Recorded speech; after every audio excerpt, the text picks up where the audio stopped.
Well, there's a ring of fire in Northern Ontario that's so vast and so complicated, they've assigned a senior cabinet minister to oversee its development.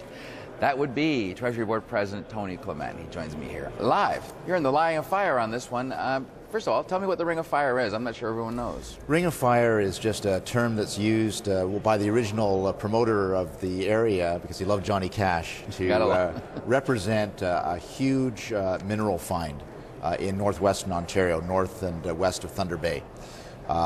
First place came to be chromite deposits. Then, of course, nickel and copper and other minerals have been found as well.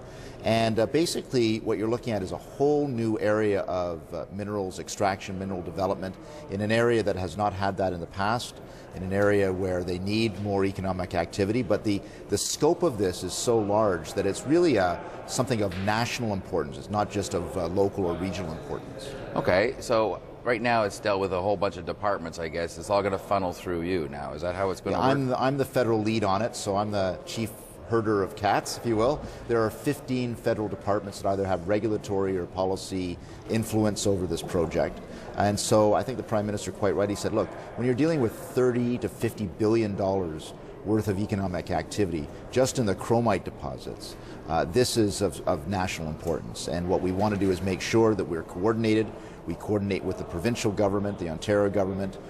We have a point person to have the discussions with our First Nations individuals and partners in the area. So all of that requires a focal point, and I am the focal point. The Aboriginal negotiation is probably going to be tricky in some cases, but you're right, they need economic development up there. Are they going to have veto over the mines going forward? Is that what's going to happen if it's on their land? Well, look, a lot of this, there are about 9 First Nations communities in the area. A lot of it takes place around where they have lived for a long time. So we are very respectful of that, and I've started to have discussions with them, and I've made a commitment to go back to each of the 9 First Nations communities and have individual one-on-one consultations with them. So absolutely, they are part of the process. We need them to be excited about this. It means jobs, economic opportunity for First Nations peoples, but everybody, not only in the region, but this area will generate thousands of jobs for Canadians over many years. When does it start coming on stream? Is there a timetable? Well, one of the proponents, Cliffs, for instance, is looking at a start date around 2016 at this point.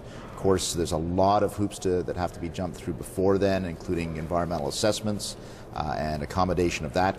Transportation, how do you get the ore to they've already announced a processing plant in Sudbury, 600 jobs there. How do you get it there? Electricity, how do you power this? So there's a lot of infrastructure issues, as well as the discussions with the First Nations. Decades you're talking about, basically. Well, but I think this is for the generations. Yeah. And a lot of the locals up in Thunder Bay are quite convinced that this is just the start. When you're looking at all the mineral deposits, you're looking at about $120 billion worth of economic activity. Oil sands out west, this year, okay. Absolutely. You're in the line of fire on another issue, the parliamentary budget officers in the last couple of weeks. I got to ask you, because the job ad went out today and it said, well, we need impartiality, tact and discretion, and, quote, experience in negotiating, achieving consensus on complex issues amongst a variety of stakeholders. Okay, is this a translation for you want more poodle, less pit bull, and you had in Kevin Page? Well, look, we're actually not in charge of the process. It's the Librarian of Parliament. She is the one that posted the ad. She is the one that is taking the lead in finding a replacement to the current occupant. So we really are hands off on this. We respect the process, and we expect other parliamentarians to do the same thing. But you're the fiscal boss, like you heard the fiscal cats. You obviously want someone in place to oversee. That was part of the Conservatives' idea. What are you looking for? Do you find Kevin Page too strong, too heavy-handed? I mean, what do you look for that's different from Kevin Page? No, what we want is someone who's credible, someone who's nonpartisan. That's important as well. and someone who will apply themselves to their job. We respect the process. We think it's important that it be separate from the government, so it's the Library of Parliament, the librarian, and I'm sure she'll do a good job. Just one final point, though. Should you not be sort of going tisk at her, because you've known for a couple of years that he's not going to seek an extension. He doesn't want an extension, yet here we are. We're not even going to have one in place for the budget when it comes down this month. Well, I think it's important that we make sure we don't apply a double standard to myself or to our government.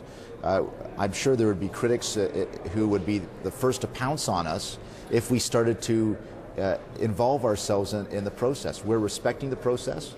We expect the process to continue, and there'll be, at the end of that process, we hope, a credible, nonpartisan person who will be chosen. Looking forward to seeing Kevin Page retire?